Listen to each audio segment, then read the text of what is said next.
Diuen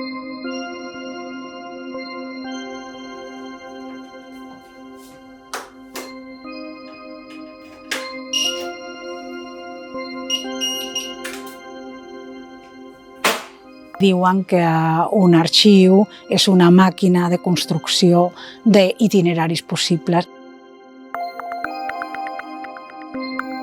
Una de les característiques del nostre arxiu és que és un arxiu molt nou. És un arxiu jove que el que ha integrat bàsicament és totes les tasques, totes les eines de l'arxivística moderna. En aquest sentit, té dues grans funcions.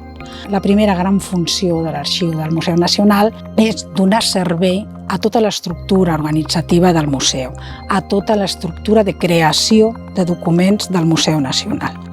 El segon objectiu és que l'Arxiu del Museu Nacional ha de donar servei a tots els usuaris i a tots els nostres ciutadans. Per una banda, és organitzar la informació i els documents des del moment en què es generen dintre de la institució i, per altra banda, també organitzar i administrar aquells arxius, aquells fons històrics, patrimonials que ingressen a la nostra institució a través de donacions de terceres persones.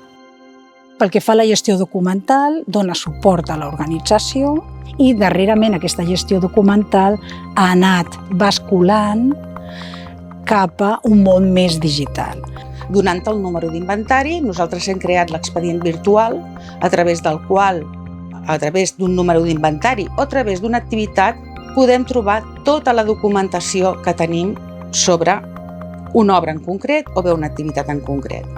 L'altra part de gestió de l'arxiu té a veure amb els arxius patrimonials i aquests segueixen un tractament més clàssic del que són els documents d'arxiu, és a dir, s'han d'ingressar, s'han de netejar, s'han d'inventariar, s'han de tractar i finalment s'han de condicionar en les instal·lacions del museu. Tota la documentació patrimonial en realitat és la documentació que nosaltres com a institució pública hem de difondre, hem de divulgar, hem de fer accessible a la ciutadania. Hi ha un aspecte clau dels arxius i de l'Arxiu del Museu Nacional, concretament, que són fonts primàries d'informació.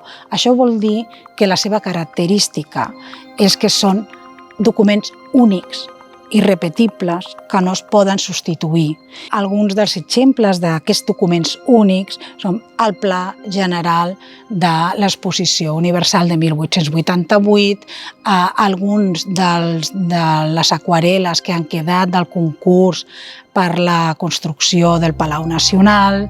La curiositat d'aquest arxiu és que, evidentment, tant podem estar treballant amb un expedient comptable o amb un expedient de contractació i a la vegada fent tractaments a grans formats, documents històrics, fitxers. Pel que fa a la documentació corporativa, engloba totes les 3 fases de vida del document, des del seu naixement, la seva etapa semiactiva, la seva eliminació o la seva transformació en document i expedient de conservació permanent.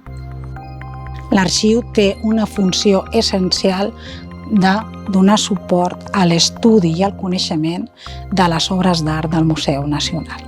En aquest sentit, els fons personals d'artistes o bé de persones o institucions relacionades amb els moviments artístics tenen una rellevància especial. Això fa que el nostre arxiu conservi fons documentals de màxim nivell d'interès per al món de l'art. L'arxiu, a més, gestiona un arxiu fotogràfic. Aquest arxiu fotogràfic és molt important perquè conserva sobretot obra gràfica relacionada amb la col·lecció del museu. És interessant també mirar els nostres arxius des d'una perspectiva que va més enllà de la nostra col·lecció. Els nostres fons arxivístics, més de 70 fons arxivístics, estan relacionats amb més de 20 moviments artístics que van des del romànic fins a les segones avantguardes.